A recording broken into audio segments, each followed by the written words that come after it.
students. Today we will learn about the first chapter of our science book, that is food. Where does it come from? So first of all, tell me, what did you eat at home today? Find out what your friend ate today. Did you eat the same kind of food yesterday and today? We all eat different kinds of food at different times, isn't it? So let's move to our introduction. In our country, an individual eats food 3 to 4 times a day. The foods consumed at a particular time of the day constitute a meal. For example, foods taken in the morning constitute a meal called the breakfast. Similarly, foods eaten in the afternoon are a part of lunch, and those eaten in the evening or night form the dinner. Usually, 3 main meals, breakfast, lunch and dinner, are consumed in a day. We eat different kinds of food at different times during the day. Now, let's move to our first topic, that is food variety. Let us perform the following activities 1 and 2. Collect information about the food items which your friends in the school or near your home eat in a day. Note this information in tabular form as given below. Note this information for a number of friends who may be coming from different states. Now, activity 2. A number of food items are kept before you. These are milk, egg, rice, paneer, sambar, chapati, fish, salad, jam, samosa, tea, banana, apple. Distribute these food items in the following table. What information do you get from activities 1 and 2? First is that there is a lot of variety in the food items that we eat. Second is that people from different states eat different food items. Now, we can define food as substances from which an organism derives energy and materials for its growth and maintenance. Let's see ingredients in food items. Food items may be eaten raw or cooked. Raw food items include fruits like banana or apple. Think of cooked food items like dal, rice, roti or chapati and vegetable curry. These food items may consist of 2 or more ingredients as given in the table. This table shows ingredients in different food items. Number 1 is rice. It consists of raw rice and water. Number 2 is dal. It consists of pulses, water, salt, oil or ghee and spices. Number 3 is vegetable curry. It consists of different vegetables, salt, oil and spices. Number 4 is roti or chapati. It consists of atta and water. Number 5 is kheer. It consists of milk, rice and sugar. Number 6 is idli. It consists of rice, urad dal, salt and water.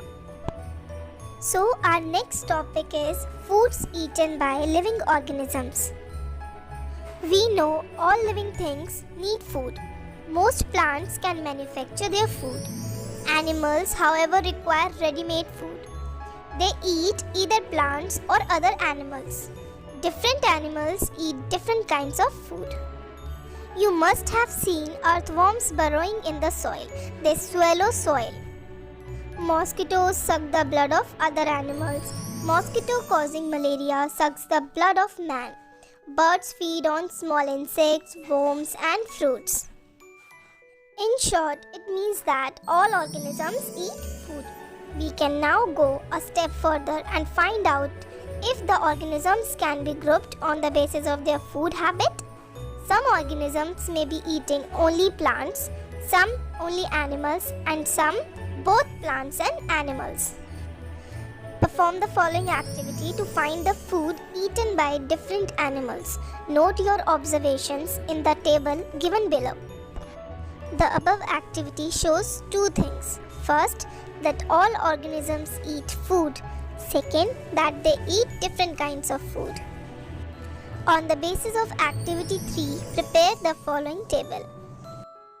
You thus find that animals on the basis of their food habit are of 3 types. Number 1 is herbivores.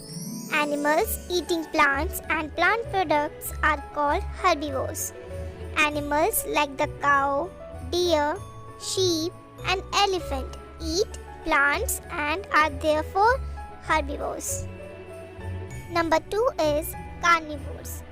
Animals eating other animals such as lion and tiger are called carnivores.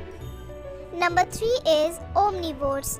Animals eating both plants and animals are called omnivores. Humans, crow, squirrels, and cockroaches are such animals.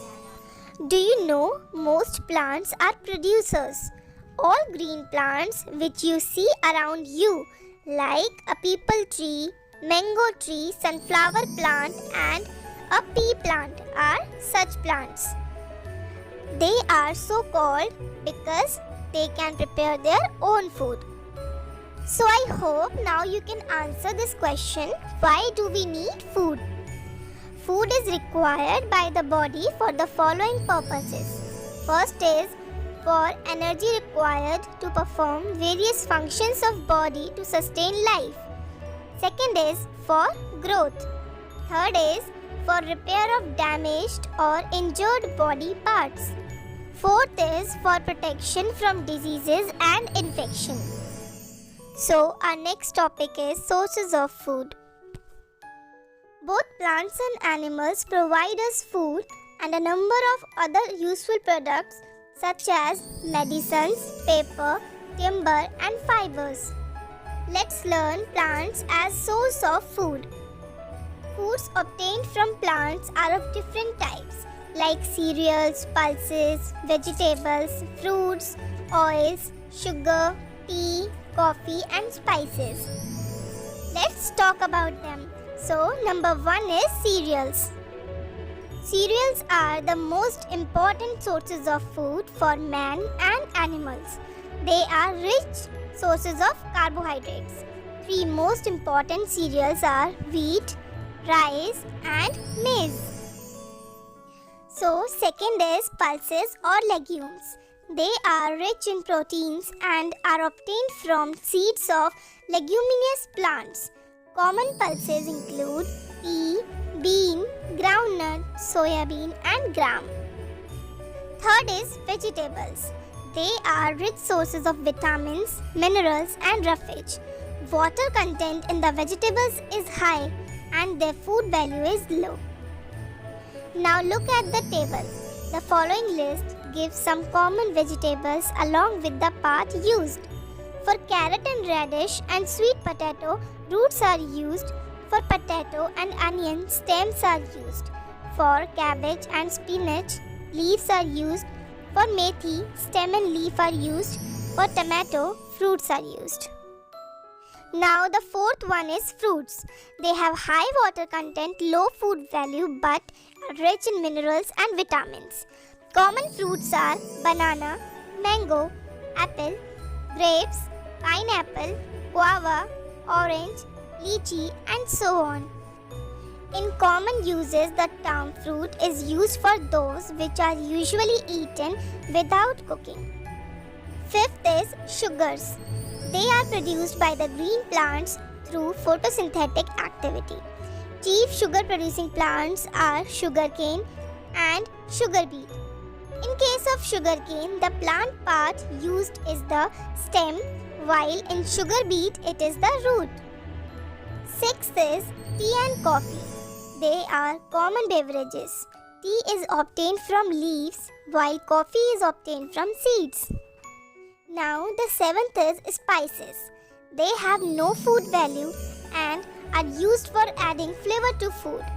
Before the advent of refrigeration, spices were also used for preserving foods. The major spices produced are pepper, also known as kali mirch, cardamom, also known as elaichi, ginger, also known as adrak, turmeric also known as haldi, and chilies also known as mirch. Other spices of importance are cloves known as long, saffron known as kesar, fennel known as saunf, cumin known as jeera, coriander known as dhania, asafoetida known as hing, fenugreek known as methi, nutmeg known as jaifal, and thyme known as ajwain. Now the last point is oils. Major oil yielding plants are cotton, groundnut, mustard, coconut, soybean, and sunflower. Now let's learn about animals as sources of food. Animals provide us food in the form of milk, meat, fish, eggs, and honey. Milk yielding animals are cow and buffalo. Meat yielding animals are sheep, goat, and pig. Meat of pig is called pork. Poultry animals are birds like hen, duck, and turkey. Poultry products are rich sources of proteins and have a right kind of fat for good health. Animals which provide meat and egg are called poultry animals. Let's talk about fish. Fish is a major source of food rich in animal proteins. Fish proteins have high digestibility and growth promoting value. In India, fish are found both in fresh water like ponds, lakes and rivers, and seawater. Rearing and management of fish on a large scale is known as pisciculture. Let's move to honeybees. The insects which provide us honey are known as honeybees. The honeybees collect nectar, that is sweet juice, from flowers, convert it into honey, and store it in their nest, which is known as the beehive. A beehive has small compartments, combs. The shape and size of the comb depends on the type of bees. The rearing of honeybees on a large scale is known as apiculture. The place used for the rearing of honeybees is called an apiary. Do you know what is honey? Honey is produced by the honeybees from the nectar of flowers. It consists of water, sugar, minerals, and enzymes. It is an antiseptic which destroys the growth of microorganisms and is easily digestible. For this reason, honey is used in medicines. So, our last topic is food habits of people. Do you know in our country, people of different states have different food habits. Food habits are affected by food production and supply. For example, rice is the common food in the south of India, while wheat is commonly eaten in the north. Let us know the food habits of people in different Indian states. First state is Andhra Pradesh. Food habits of people in Andhra Pradesh are rice, dry vegetables, arhar dal, upma, dosa, rasam, curd, pickle, etc. Second is Bihar. Food habits of people in Bihar are rice, chapati, sattu, dal, बैंगन का भरता, बचका, भुजिया, papad, and chutney, etc. Third state is Gujarat. Food habits of people in Gujarat are chapati, rice, dal, vegetables, lassi, thepla, dhokla, khandvi, etc. Fourth state is Punjab. Food habits of people in Punjab are roti, paratha, missi roti, butter, lassi, pulses, curd, सरसों का साग, छोले, गाजर का हलवा, दही Bhalla, etc. Fifth state is Rajasthan. So, food habits of people in Rajasthan are bajra, dalia, roti, dal, kachori, rabdi, and dal bhati. Our last state is Tamil Nadu. food habits of people in Tamil Nadu are idli, dosa, rice, sambar, banana chips, etc. So here we end our chapter. Thank you everyone.